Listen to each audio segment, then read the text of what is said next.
Welcome again to the Rural Utah Estate Planning Resource Center. Today we're covering part 3 of our series about different estate planning documents. So Larry here's going to talk about wills. The will is a traditional document that plans an estate.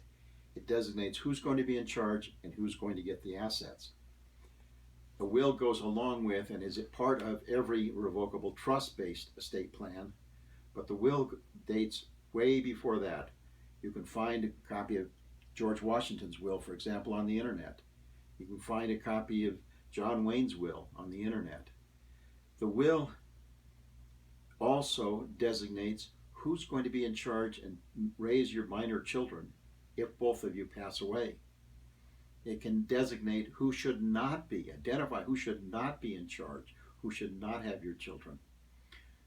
Identify who should take care of your children in an emergency for a temporary time while your person you've designated travels to get there. In your will and in these documents, you can give instructions and guidance to your guardians of how you want your children raised and what is important. So this will goes along with the revocable trust, or it can stand alone if your assets are such that the will's the appropriate document.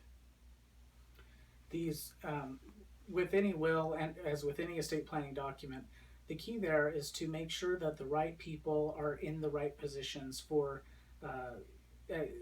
when it's appropriate for the family.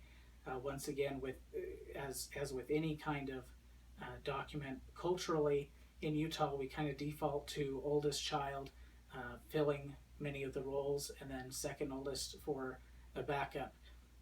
And our job is to look at the family situation and to help you choose the right person for every role, especially when we have families where not all of the children are necessarily shared children between them.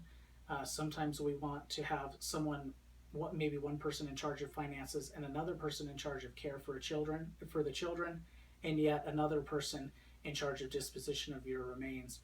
So depending on the family, there is no cookie cutter approach when it comes to a will or any other estate planning document. So we want to make sure that your plan is going to work for you and your family. If you have any questions about estate planning in rural Utah, you can always reach us here at the Resource Center at ruralutahestate planning.com or at 435-633-6399.